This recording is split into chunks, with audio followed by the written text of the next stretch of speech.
Okay, streaming, recording. Let's begin. Om Sahana Vavatu, Sahano Bhunaktu, Sahaviryan Karavavahai, Tejasvinavadhitamastu ma Vidvishavahai. Om Shanti Shanti Shanti. Excuse me. Welcome to our weekly satsang. Let me just check this. Looks like it's okay.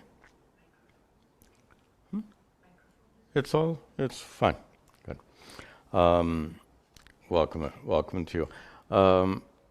Once again, we don't have our local students here today, like last week, because it's snowing again. In fact, it's snowing heavily right now, and we're supposed to get 10 inches of snow. For most of you, 24 centimeters of snow. That's a lot. So far, there's just a little bit underground, much more to come. Anyway, we can very comfortably have this satsang. Glad you could come. A lot of good questions here, so let me get right into it. First question from Maya, who lives in Singapore.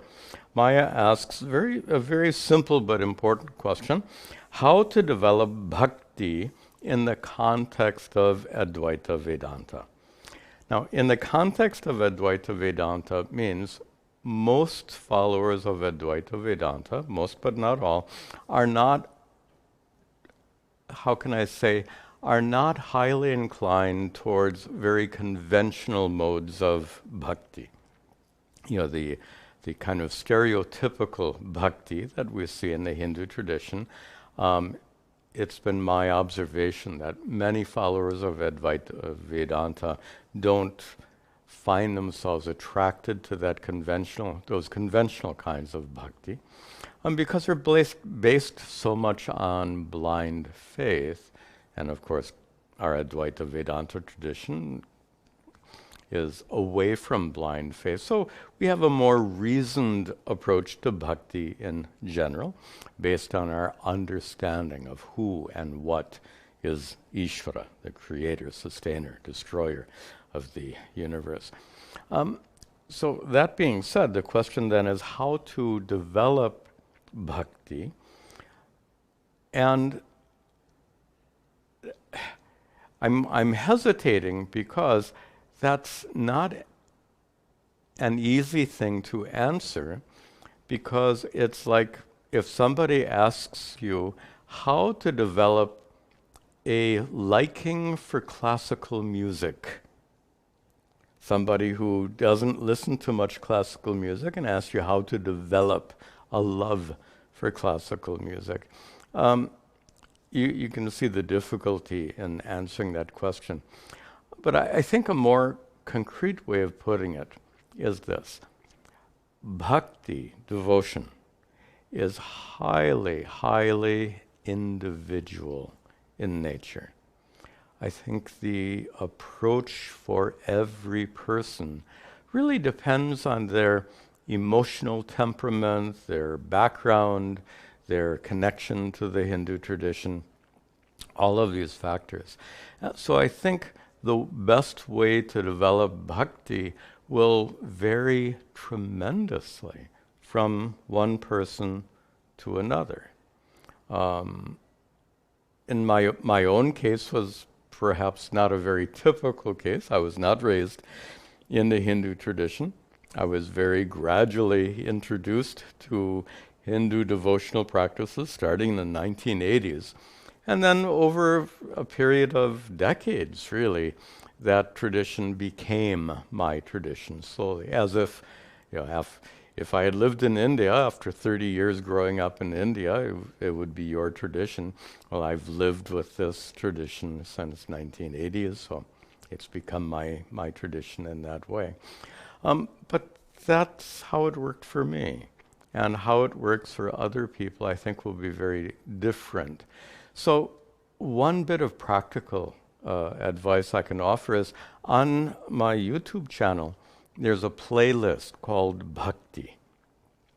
And it discusses bhakti a number of important topics, and all from the standpoint of Advaita Vedanta. And I think many of those videos in that bhakti playlist will give helpful suggestions for what might work for you as an individual, for Maya or for any of you, what might work for you as an individual to cultivate bhakti. Give it a try on my YouTube channel, the Bhakti playlist. Okay, next from Arun, who lives in Bangalore. Arun says, sometimes our situations in life seem so difficult and overpowering. Absolutely. What should be of sadhaka's prayerful attitude when confronted by challenging situations? It seems so petty to pray to Ishvara to remove difficulties. That's a very good perspective, I think.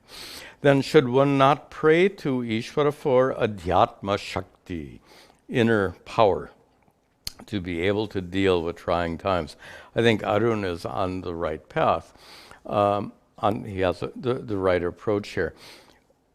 Definitely in times of difficulty, prayer, even for the most staunch Advaitin, if you have been successful in cultivating some bhakti, prayer can be incredibly helpful at times that are difficult and overpowering, as Arun nicely says.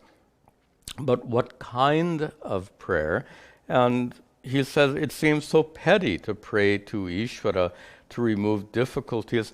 I wouldn't use the word petty. To me, it's a childish form of prayer. You know, it's like a child goes to mommy, please help me, mommy, and a childish devotee prays to Ishvara, oh Ishvara, please fix everything for me. And when I say childish, there's nothing, childish is not, when a child asks mommy for help, that's not bad. That's normal for the child. And simply, and similarly, when many people pray, oh Ishvara, please help, please fix my problems, please remove this difficulty from my life. When I call it childish, maybe I shouldn't use the word, but I don't mean it in a demeaning way. It's appropriate for a child to ask mom for help. It's appropriate for many devotees to ask Ishvara for help in that way. But from my personal perspective, it's a less mature form of prayer. Maybe I shouldn't use the word childish because it has a negative connotation, but nothing wrong with being childish. Maybe childlike is a better term. Childish is kind of pejorative, childlike. Nothing wrong with being childlike. Nothing wrong with praying to Ishvara, please solve all my problems. Nothing wrong, but it is a less mature form of prayer. If you happen to be a more mature sadhaka, sadhaka means spiritual aspirant, as Arun apparently is. Excuse me. Sorry. If you are a more mature sadhaka, like Arun, then you need a more mature form of prayer. One mature form of prayer is what he says. You pray for the power to cope better with the situations you encounter. That's more mature, but it's still not as mature as it could be. So you can you can add one level. Well, let's try to make some levels out of this. At the least mature level, you pray for Ishvara like you ask mommy. Mommy, fix everything for me. Ishvara, please make these problems go away. Then at a higher level, a child might ask, Mom, can you help me with this? An older child will ask. And a more mature devotee may ask, Ishvara, can you help me with this in the sense that can you empower me to handle this situation more effectively. I would suggest, especially based on the teachings of Advaita Vedanta, there's one more level of maturity that we can aspire to. And that level is based on this observation. When you pray, Ishvara, please empower me with the intelligence and strength to deal with all this, Ishvara has already empowered you with that intelligence and strength. So Ishvara can't give you what you already have. It reminds me of a ridiculous joke my guru told decades ago. Ishvara, if a devotee prays for intelligence, the intelligence he or she already has, my guru joked, what can Ishvara do? He's already given you the intelligence, so what will Ishvara do? Will he put a second head on your shoulders? Just to show you how silly a great Mahatma like Puja Swami Tadatmananda could be. Nice perspective. Anyway, back to our topic. I'm suggesting that to pray for intelligence and strength is a great prayer, but still you're praying for what you already have. Again, nothing wrong with that prayer, but suppose we try to seek an even higher level of maturity. And that would be to pray in which you acknowledge the fact that Ishvara has already blessed you with that intelligence and strength. But in that moment of difficulty, you're probably feeling kind of overwhelmed by emotions, agitation, sadness, grief, whatever it may be. And the strength of those emotions can kind of make that intelligence and strength less accessible to you. Ishvara has already blessed you, but those blessings may be overpowered temporarily by emotions like agitation and grief.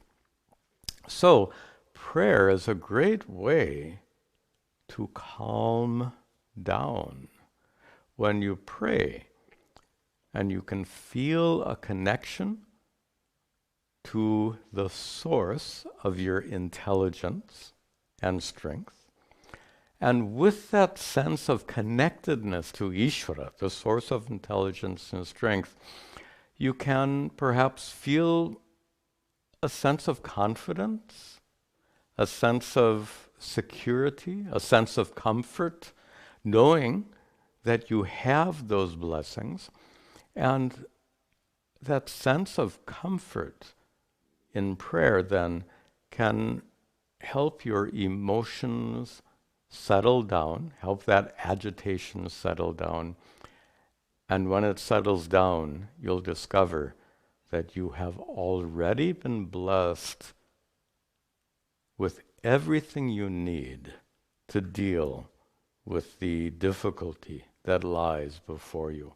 I think that's such an important perspective. Really speaking, we have all already been blessed with everything we need to handle the challenges in life. But we need to, the value of prayer then becomes settling down our minds, our emotions, so that we can more effectively access those gifts that we've already been given. Nice question. Next question from Kartik, who lives in India. What is the best way to build relationships? He says, we often get attached and we get possessive about people who are close to us. Huge problem. But then if you're really into Vedanta, as Kartik is apparently, he says, but if we don't get attached to the other person, then they feel like we don't care about them. So how to resolve this? The resolution to healthy relationships, here's an interesting perspective. A relationship is as healthy as you are. If you are emotionally needy, then that's going to hurt the relationship. If you are emotionally aloof, that is going to hurt the relationship.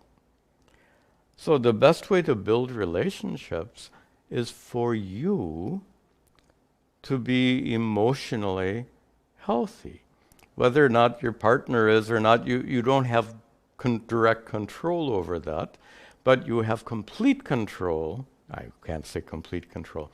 You can deal with your own issues so that you are emotionally healthy.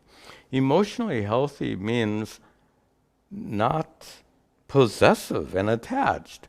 If you are attached and possessive, that shows some emotional weakness, not weakness, some emotional problems that haven't been addressed that leave you feeling emotionally needy.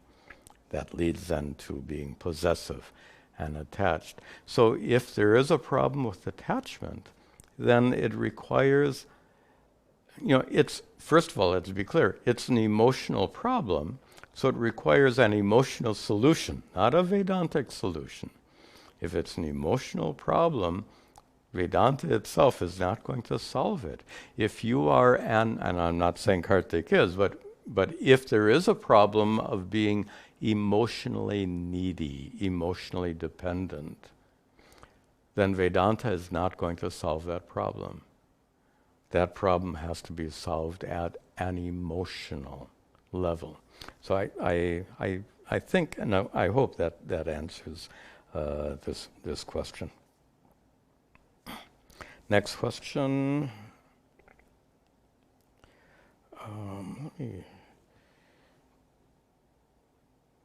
Let me come back to this one. Next question from Amit, who lives nearby in Edison, New Jersey, just maybe 15 miles from our ashram. Amit says, in the Bhagavad Gita, Sri Krishna says that dharma declines on earth and he appears in age after age, yuge yuge, sambhavami. I incarnate myself age after age. Does this indicate that the events of the Gita, or perhaps something resembling them, will occur in each age? We need not try to read these details into the Bhagavad Gita. Every scripture is subject to interpretation, and it's not uncommon for people to load meaning, to put meaning into Sri Krishna's words that perhaps he didn't say. He did say that I get reborn in age after age to restore dharma. But now, exactly what did he mean by that? First of all, did he mean that Sri Krishna comes again and again and again? Well, Sri Krishna is the 8th avatara of Lord Vishnu. Is the 9th avatara going to be Sri Krishna again? And then 10th, 11th, 12th? You get my point. We can't take words like that so literally, and we have to keep in mind something in our Bhagavad Gita classes, something we've discussed extensively. And that is when Sri Krishna refers to himself in the Bhagavad Gita, he does so from several different perspectives. Sometimes he refers to himself as Arjuna's friend and Arjuna's charioteer. Sometimes he refers to himself as the son of Vasudeva, his father. Sometimes he refers to himself as the 8th incarnation of Lord Vishnu. But sometimes he refers to himself as Brahman or Atma, as a fundamental reality, as a supreme reality. So in this particular situation, we have to perhaps understand it at that level. Sri Krishna says, I come age after age, referring to himself not as an individual avatara, but referring to himself as the supreme reality. The way I would interpret, and you can interpret this verse any way you want, but the way I would interpret it is this, and that is, dharma is a natural part of the cosmic order. Ishvara created an intelligent universe. Dharma is one aspect of that intelligent universe. Dharma is a principle that's wired into the universe, so to speak. And what I mean by that is, in the long run, dharma prevails. In the short run, anything goes. Any kind of adharma can take place in the short run, in the short period of time, but eventually dharma prevails. And there's a long discussion about that. Maybe this is not the right time for that discussion about why dharma prevails. Maybe we'll get into it in the future satsang. But for now, dharma will eventually prevail because Ishvara designed the universe in such a way. It's like, I don't know. Yeah, I'm hesitant to get into the topic because it'll take like half an hour to discuss it. So we'll leave it at this. When Sri Krishna says, Yuge yuge sambhavami, I incarnate myself again and again, he's not referring to himself here as an individual incarnation, but rather perhaps he's pointing to a higher truth that dharma is an inherent part of this intelligent universe, Ishvara's creation, and dharma will prevail. Of course, it doesn't mean that we can be complacent about it. When there is a dharma, we all have a personal responsibility to do something about it. It doesn't mean that we just trust, oh, dharma will prevail, so I can sit here and sip my cup of tea and not be concerned about it. Absolutely not. So the dharma will prevail because you and I have been endowed with intelligence to perceive what is dharma and what is adharma, and to take the appropriate action to make sure that dharma prevails. Anyway, another big topic. I think we'll leave it at this. Next question from, this is cute.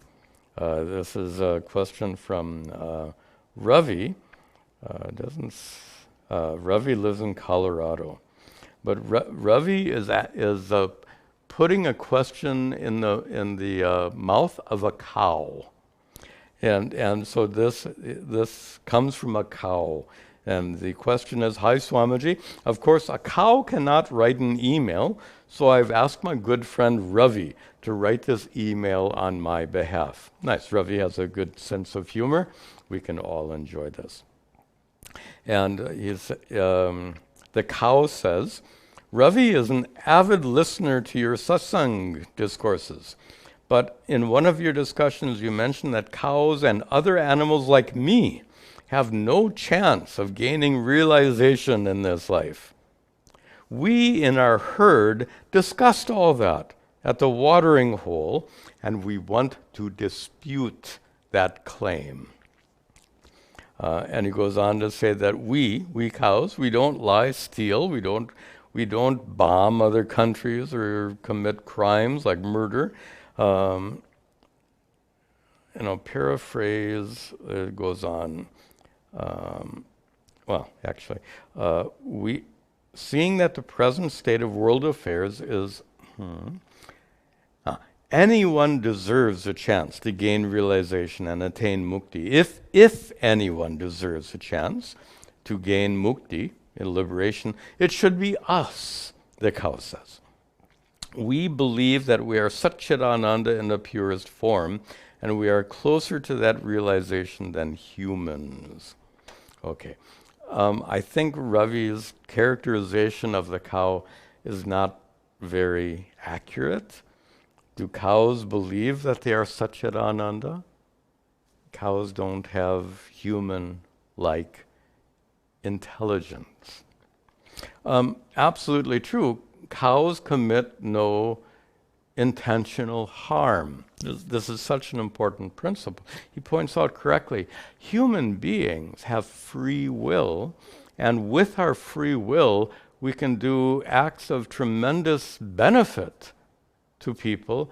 We can also commit acts of horrible harm to people, and we see that all the time, sadly. Cows don't have free will, so they can't do anything to help you or do anything to harm you.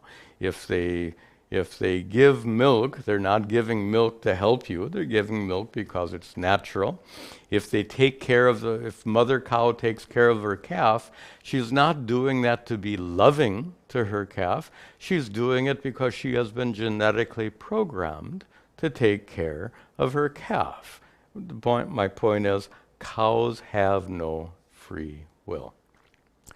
Enlightenment is for those who have free will. In fact, it's those who have free will that need enlightenment. As we said, we can use our free will to great harm. So such people with free will need enlightenment. We would say that not only are cows not capable of enlightenment, they don't need enlightenment like human beings do. As I said, human beings with free will are capable of such terrible harm. When a human being is enlightened, that harm comes to an end.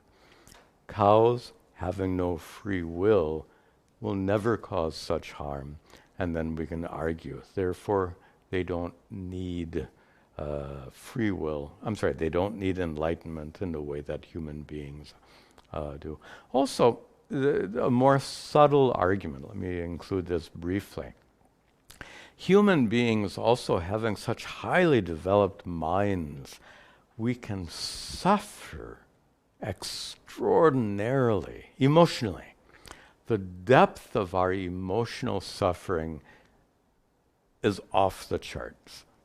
There's evidence that some animals have emotions, but I don't think any animal can suffer emotionally the way a human being can. So I think because of another answer to this question is cows, the emotions, if cows have any emotions at all, they're very simple.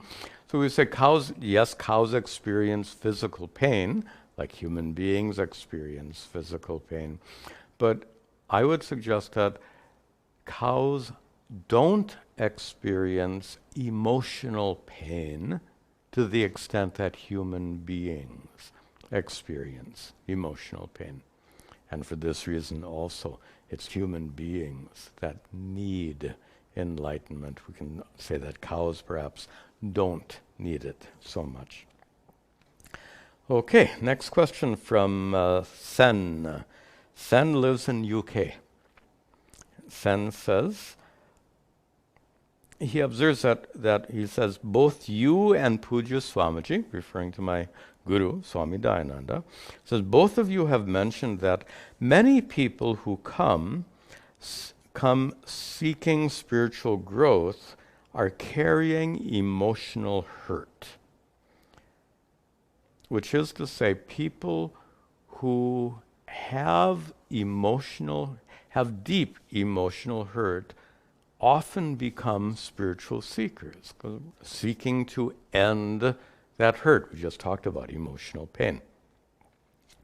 They're carrying that emotional hurt, and emotional difficulties and spiritual inquiry each require their own appropriate approaches. There's a lot of backstory here. So what I have taught and what my guru teaches, emotional problems require emotional solutions. Spiritual problems require spiritual solutions. And we come, as seekers, we come with both kinds of problems. We come with both emotional problems and spiritual problems. And Sen's earlier comment is that sometimes if we have more emotional problems, we may be more driven to seek spiritual solutions. But a spiritual solution will not solve an emotional problem any more than an emotional solution will solve a spiritual problem. It's really quite a big topic, but I think you get the idea of it here. So, you have also said that a certain amount of emotional stability is needed before taking up Vedanta seriously. Excuse me, just a moment.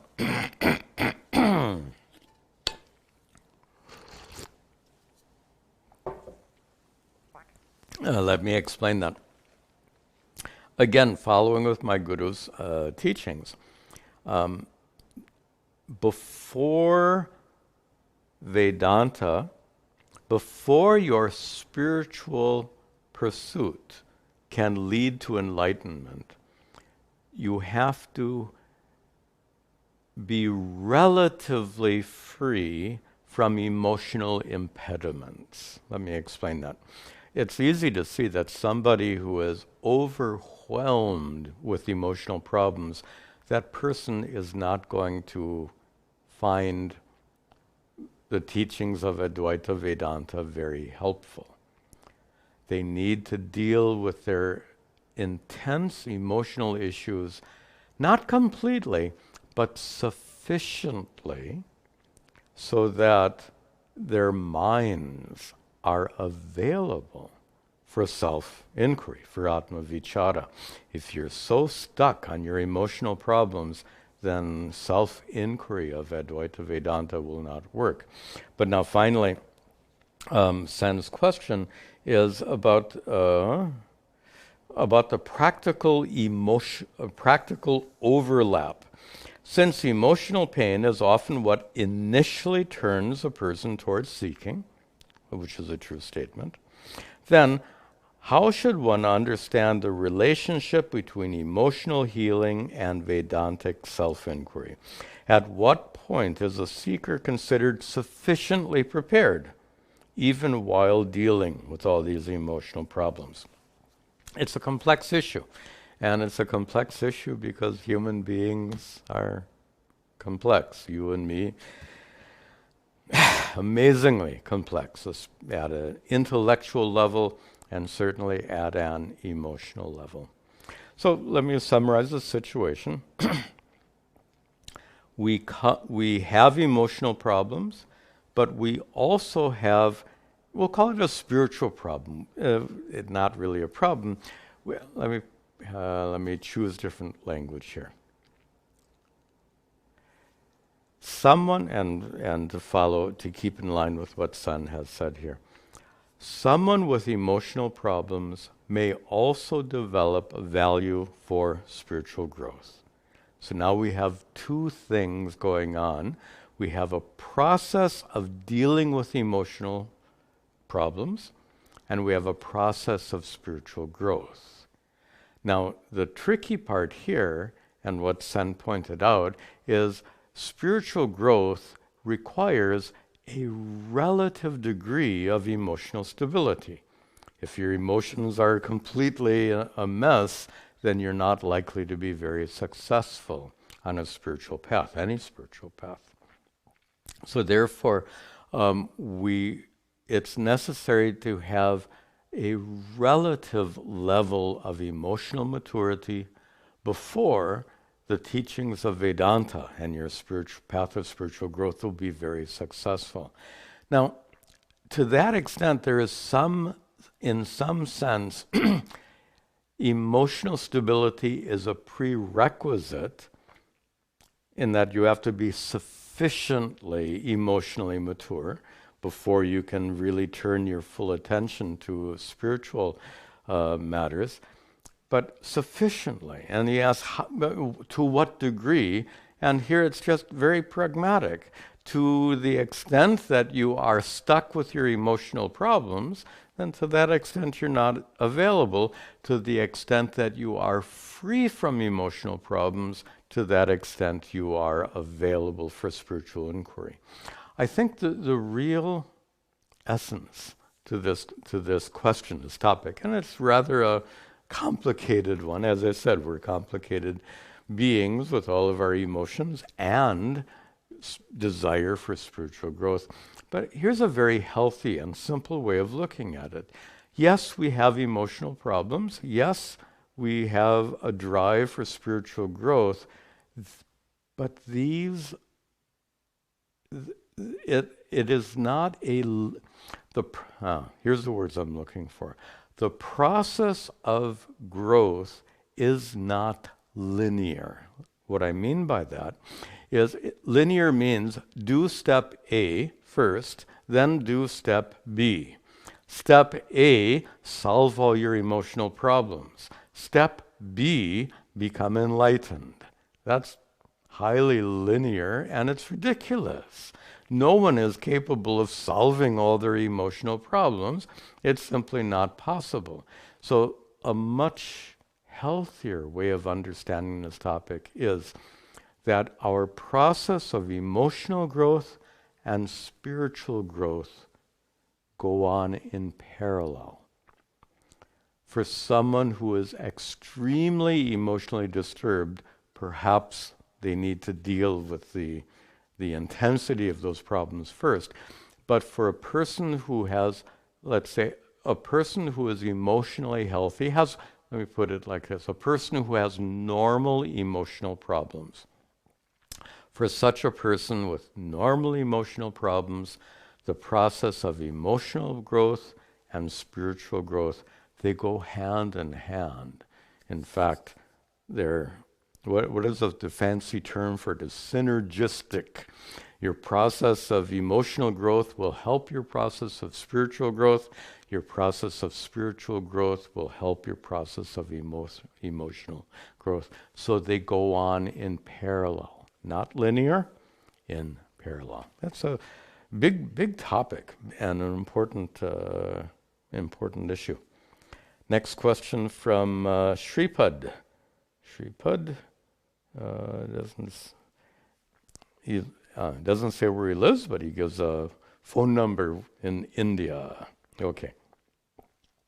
And Shripad asks, why does consciousness and Brahman, why do we say it remains untouched?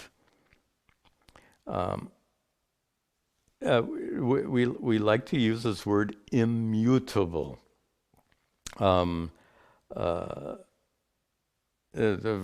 which is a translation of a number of different Sanskrit terms.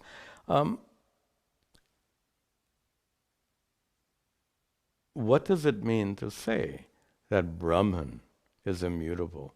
What does it mean to say that consciousness remains utterly unaffected by everything that happens in your mind? When we say Brahman is immutable, that means even when the universe undergoes dissolution, Brahman remains unchanged. When we say that consciousness is utterly unaffected by whatever happens in your mind, that means in the most terrible, horrible situation, when your mind is so incredibly agitated, consciousness is not agitated. So how can we explain this? And we explain it very easily by observing two different levels of reality.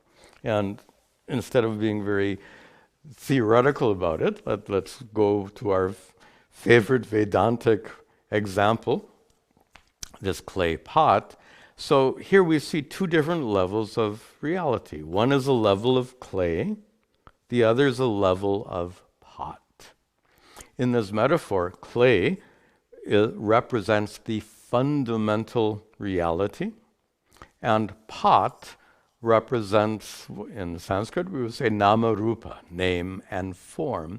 Notice it's the same thing, but from two different perspectives, two levels of reality. So notice that if the pot gets broken, nothing happens to clay. And this is how we understand the relationship then between the world and Brahman. The world is like the pot. Brahman is like the clay. If the world gets destroyed, what happens? If the pot gets destroyed, nothing happens to clay. If the world undergoes dissolution, nothing happens to Brahman. Same for the relationship between consciousness and mind, consciousness and emotions. Consciousness is also fundamental reality, like the clay. Consciousness is a fundamental reality because of which you exist as an individual person. So, as a fundamental reality, then, consciousness is represented by the clay. Again, whatever happens to the pot doesn't affect the clay. And similarly, whatever happens in your mind doesn't affect consciousness, because there are two levels of reality. And this is the metaphor that's helpful. Okay. Next question from Divas. Divas lives in California. How is one to conceptually understand the self is in all and all is in the self from the perspective of a of a beginner, a sadhaka, a spiritual beginner, excuse me. How is one to conceptually understand the self is in all and all is in the self? It's a good question, but before answering that question, this word conceptually understand is a problem, and to me, because Vedanta is ultimately not about concepts. What is the goal of Vedanta? What is the goal of spiritual growth in general? And what is the goal of Advaita Vedanta in particular? Let's just focus for a moment on that goal. And the goal, of course, is to discover your true nature as Satchidananda Atma, that fundamental reality. We referred to it a moment ago as consciousness. And that fundamental reality called Atma happens to be the same as the fundamental reality called Brahman. Point is that it is discovered within you through a process of self-inquiry, Atma Vichara, and in that process of self-inquiry, looking within to discover your true nature as pure consciousness. What is the importance of conceptual understanding in that process? I think you're getting my point.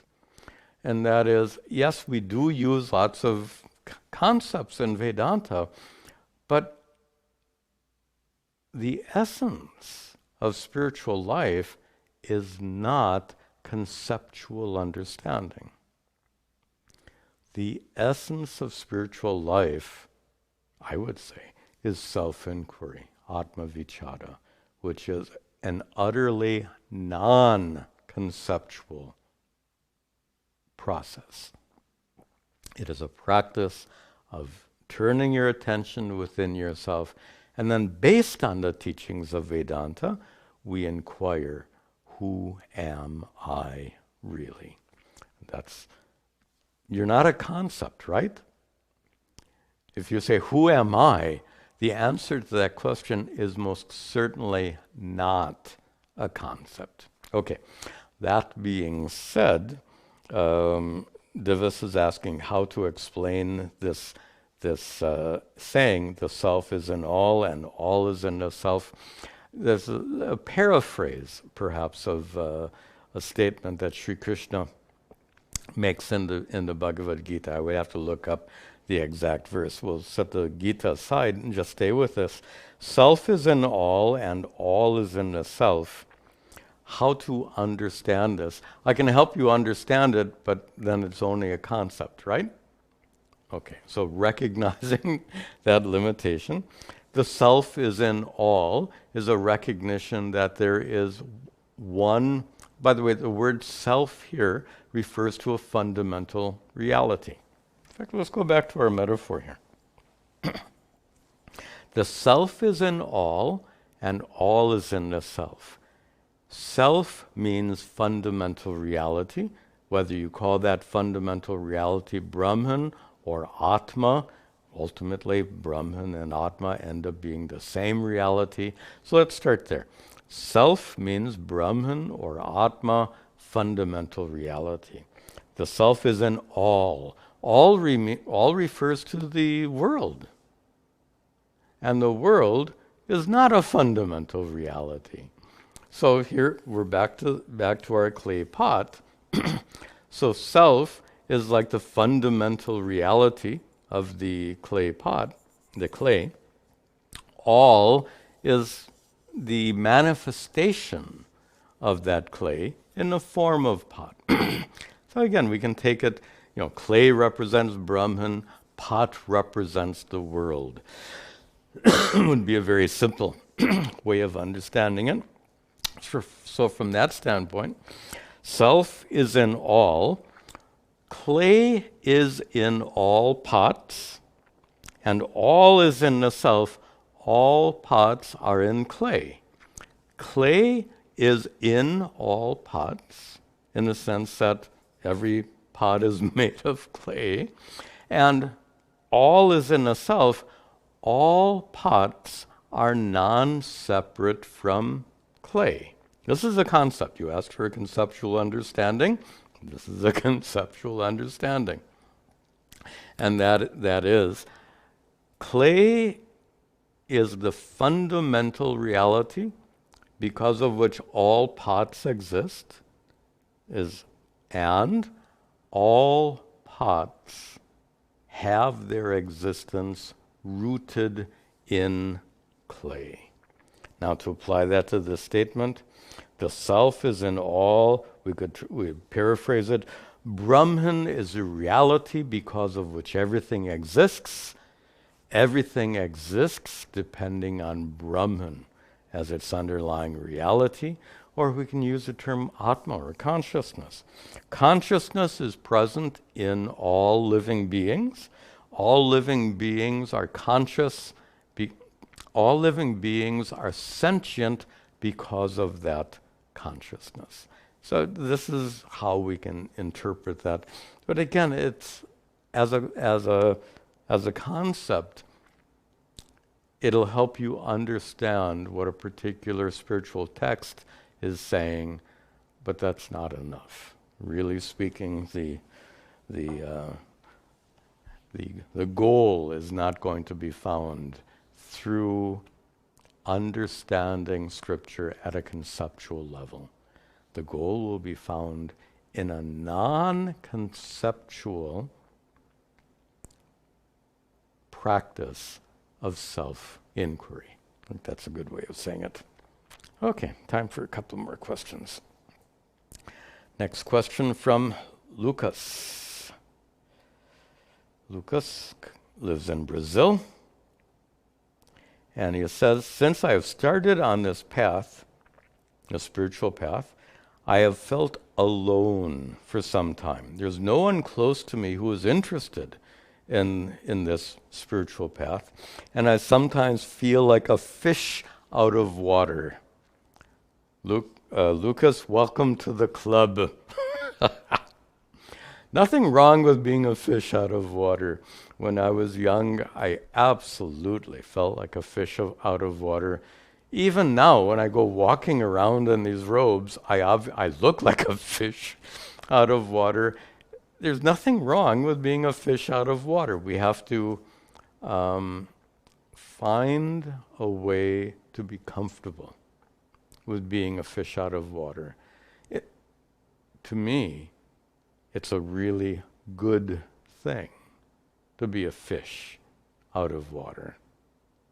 To be a fish in the water means to be like everyone else, right? That's the metaphor. To be a fish in the water means you're like everyone else. Everyone else is, climbing up the corporate ladder. They're backbiting and fighting, and countries are dropping bombs, and all of this chaos and adharma in the world. That's everyone else. There's no value in being like everyone else. So it seems to me that being a fish out of water is a really, really good thing. I started studying Vedanta 6 years ago. Blah, blah.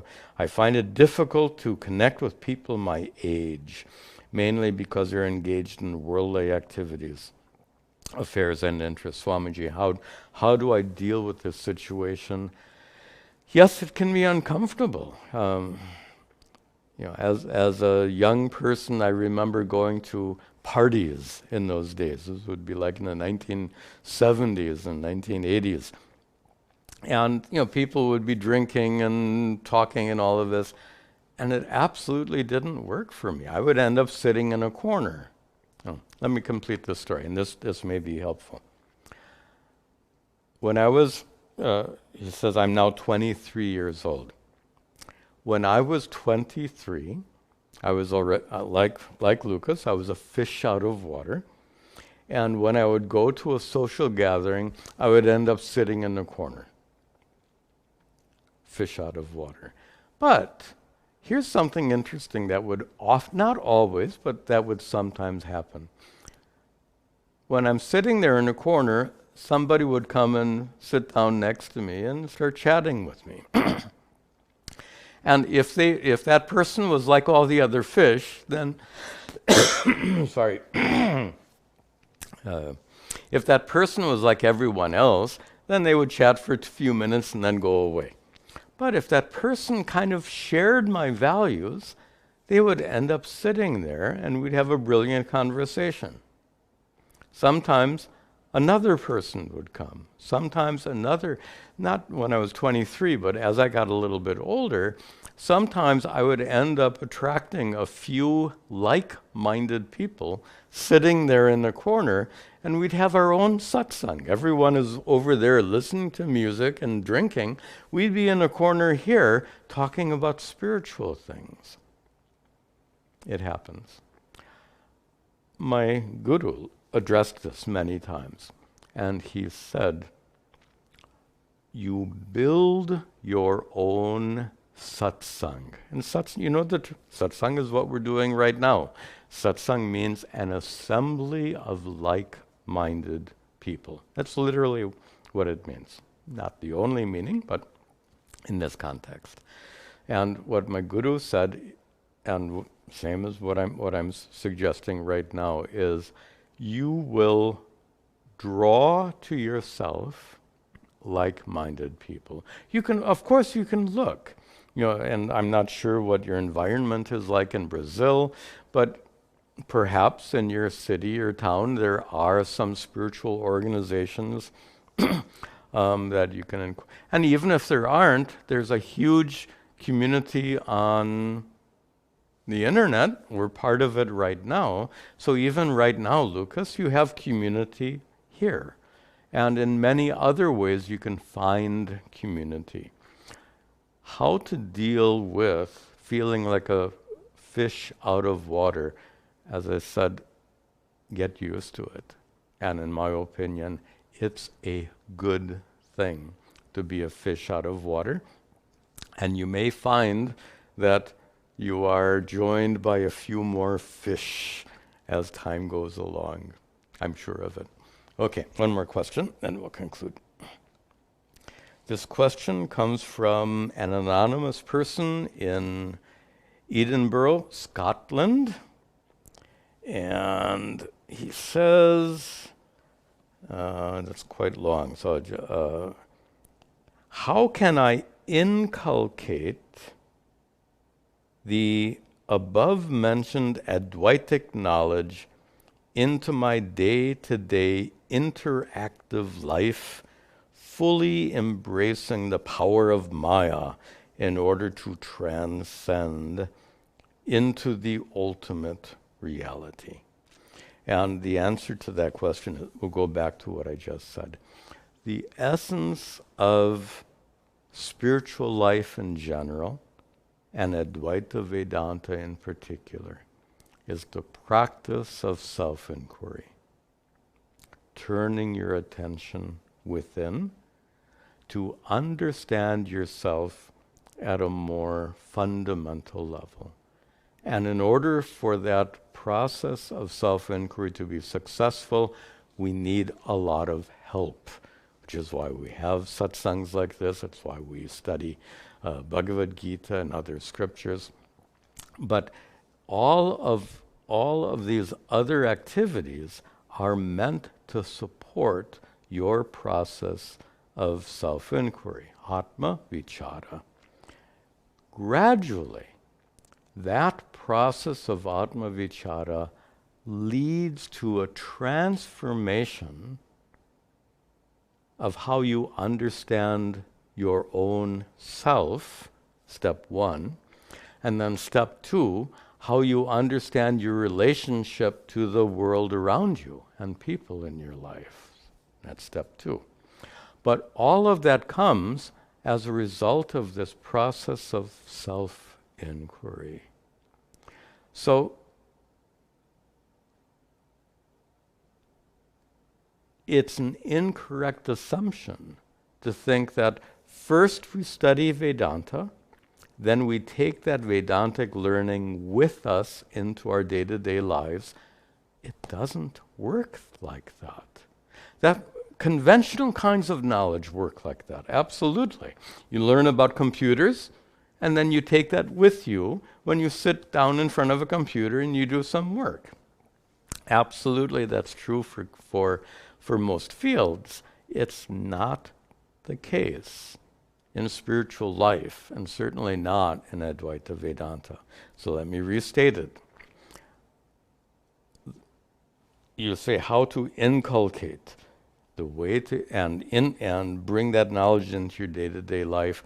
That is not perhaps a helpful way of understanding it. Through a process of self-inquiry, your thinking undergoes a transformation. That transformation then is with you when you go out into the world.